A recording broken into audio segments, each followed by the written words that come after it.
Hi friends, எல்லோரும் எப்படி இருக்கீங்க? நல்லா இருப்பீங்க. பேசுகிறவங்களிலிருந்து உங்கள் நித்யா ராஜேந்திரன். ஃப்ரெண்ட்ஸ், நம்ம கிரியாசக்தி அப்படிங்கிற விஷயத்தை பற்றி பார்த்துட்ருக்கோம் இல்லைங்களா? கிரியாசக்தி அப்படிங்கிற பார்வதி தேவியோட சூரியன் இணைஞ்சால் அந்த பெண்கள் ஆளுமை திறனோடும் நேர்மையாகவும் வலிமையாகவும் இருப்பாங்க அப்படிங்கிற விஷயத்தையெல்லாம் நம்ம முதல் பதிவில் பார்த்தோம். ரெண்டாவது பதிவில் பார்வதி தேவியோட கிரியாசக்தி அப்படிங்கிற பார்வதி தேவியோட செவ்வாய் இணையும் போது அந்த பெண்கள் எவ்வளவு தைரியமாக இருக்கணும் அப்படிங்கிற விஷயத்த பார்த்தோம். இன்றைக்கி அந்த கிரியாசக்தி அப்படிங்கிற பார்வதி தேவியோட சனி இணையும் போது, புரியுதுங்களா? சனியை நம்ம கிரியாசக்திக்கு தான் எடுக்கிறோம்.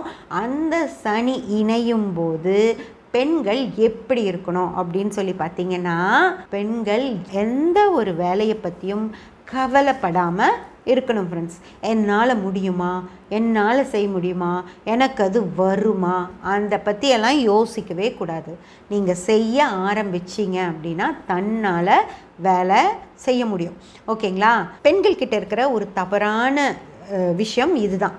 ஒரு வேலைக்கு போகிறது அப்படின்னா அது அவங்களுக்கு சௌரியமாக இருக்கணும், சூட்டபிளாக இருக்கணும். அவங்க போகிற நேரத்துக்கு கரெக்டாக அந்த பஸ்ஸில் போகணும், அந்த பஸ்லேயே திரும்பி வரணும். அந்த பஸ்ஸு கிடைக்கல அப்படின்னா வீட்டுக்கு போயிடுவாங்க. பஸ் போயிடுச்சு அப்படின்னா இன்னொரு இடத்துக்கு பஸ் மாற்றி போகணும். அந்த இடத்துக்கு ஒரு இடத்துக்கு போகிறக்கு ஒரு பஸ் இருக்கும், அதுலேயே போயிடுவாங்க, அதுலேயே வந்துடுவாங்க. ஆனால் அந்த பஸ்ஸு போயிடும். இவங்க வீட்டிலேருந்து கிளம்பி போகிறக்குள்ளே பஸ் போயிடுச்சு அப்படின்னா ஒரு பஸ் ஏறி இந்த இடத்துல இறங்கி இந்த பஸ் ஏறி அந்த இடத்துல இறங்கிக்கலாம். ஆனால் அப்படி பண்ண மாட்டாங்க. 2 பஸ் ஏறி யார் போகிறது அப்படின்னு சொல்லிட்டு வீட்டுக்கு திரும்பி போயிடுவாங்க. அந்த மாதிரி ஒரு சோம்பேறித்தனம் அப்படின்றது எல்லா பெண்கள்கிட்டையும் பர்சன்டேஜ் வகையில் மாறுபாடுகளோடு இருக்கும். ஒருத்தர் 100% சுறுசுறுப்பாக இருப்பாங்க, இன்னொரு பொண்ணு 90%, இன்னொரு பொண்ணு 80% தான் சுறுசுறுப்பாக இருப்பாங்க. இன்னொருத்தங்க பார்த்தா 70%, அப்புறம் 60%, அப்புறம் 50%, 40, 30, 20, 10%, கடைசியில் 5%, அப்புறம் 1% சோம்பேறி பொண்ணு என்ன பண்ணிகிட்ருக்கோன்னு பார்த்தீங்கன்னா டிவி பார்த்துட்டு வீட்டில் தூங்கிட்டுருக்கோம். ஓகேங்களா? இப்போ குழந்தைகளை வேன் ஏற்றி அனுப்பிச்சி விட்டுட்டு ஹஸ்பண்ட் கிளம்பி பாயின்னு சொல்லிட்டு போவார். அப்படி கதவை சாத்திட்டு ஓடி படுத்துக்குவாங்க. டிவி போட்டு பார்த்துட்டு ஏதாவது சாப்பிட்டுட்டு 4 மணி வரைக்கும் தூங்கிட்டு அப்புறம் 4 மணிக்கு குழந்தைங்க வர்றப்ப தான் எழுந்திரிச்சு வெளியே போவாங்க. அது ஒரு சோம்பேறித்தனம் அப்படிங்கிறது ரொம்ப ஜாஸ்தியாக இருக்கிற ஒரு பெண். ஓகேங்களா? அவங்க சனியோடைய ஆதிக்கத்தில் இருப்பாங்க ஃப்ரெண்ட்ஸ். ஓகேங்களா? சனி ஒரு ஜாதகத்தில் ரொம்ப நல்லா இருந்தது அப்படின்னா அவங்க சோம்பேறியாக தான் இருப்பாங்க. ஓகேங்களா? எந்திரிக்க சொல்கிற நேரத்தில் எந்திரிக்க மாட்டாங்க, குளிக்க மாட்டாங்க. ஏன்னா சனியுடைய ஆதிக்கம், குளிக்க விடாது. அப்படியே ஒரு தலையெல்லாம் சீவ மாட்டாங்க, அப்படியே முடியெல்லாம் கலைஞ்சு இப்படி கண்ணெல்லாம் அப்படி சொங்கி அப்படி தான் இருப்பாங்க. வீட்டில் போய் ஒரு 12 மணிக்கு மத்தியானம் 1 மணிக்கு வீட்டுக்கு போய் கதவு திறந்தால் கூட அப்போ தான் தூங்கி எந்திரிச்சு வர மாதிரி இருப்பாங்க. அந்த மாதிரி சனி ரொம்ப நல்லா இருந்தது ஒரு ஜாதகத்தில் அப்படின்னா அவங்க சுத்த சோம்பேறியாக இருப்பாங்க. அதனால் சனி வல்லத்தன்மையோட ஒரு ஜாதகத்தில் இருக்கணும் ஃப்ரெண்ட்ஸ். அவங்க தான் நல்லா காலையில் எழுந்திரிச்சு நீங்கள் பார்த்தீங்கன்னா அவங்க எல்லாமே செய்வாங்க, அவங்களால எல்லாமே செய்ய முடியும்.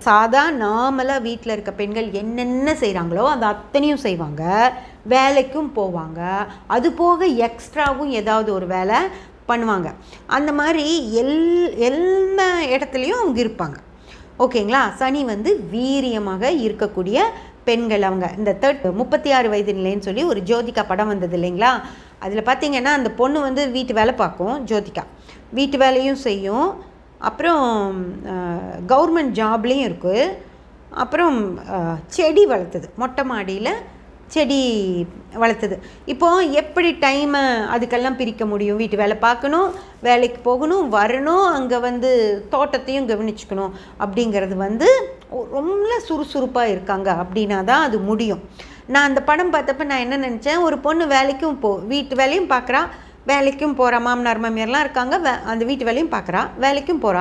இதுக்கு மேலே பொண்ணுக்கு என்ன வேணும்?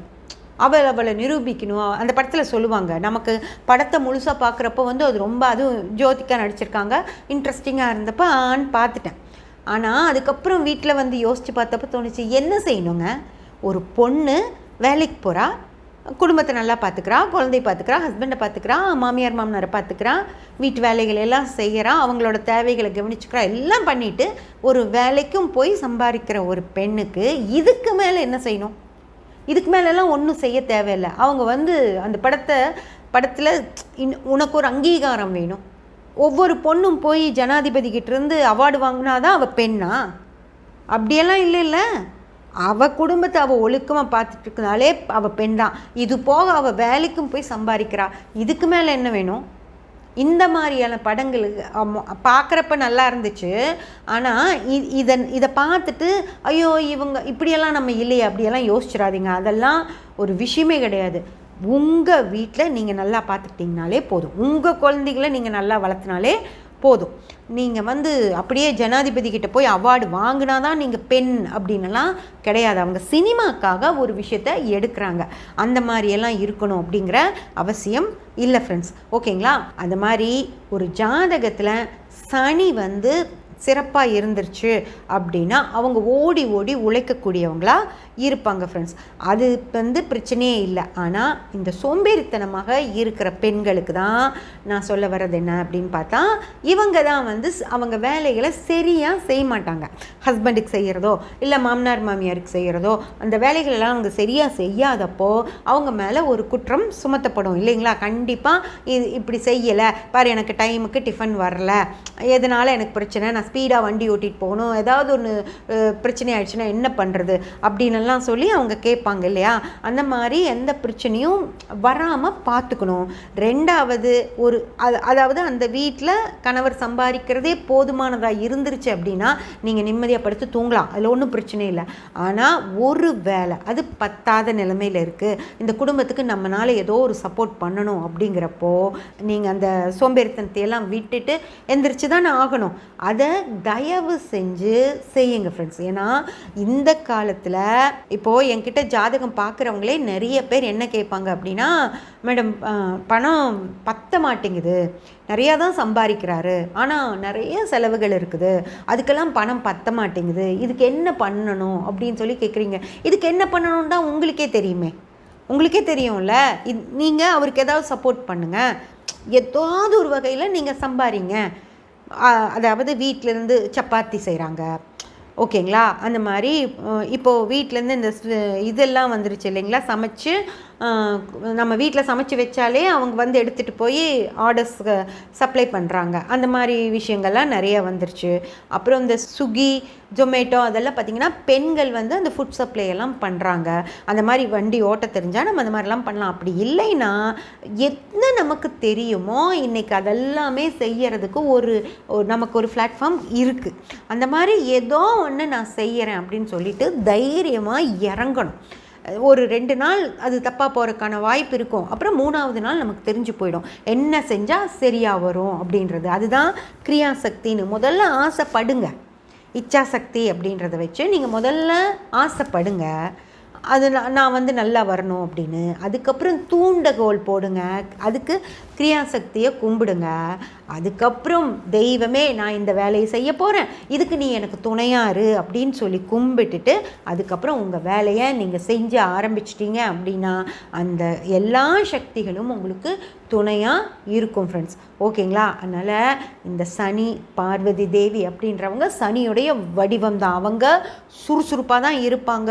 எந்த இடத்துலையும் நீங்கள் சிவபெருமான் புரிஞ்சுதா, சிவபெருமானையே கட்டுப்படுத்தி வச்சிட்ருக்கிற ஒரு தாய் அவங்க எவ்வளோ சுறுசுறுப்பாக இருப்பாங்க.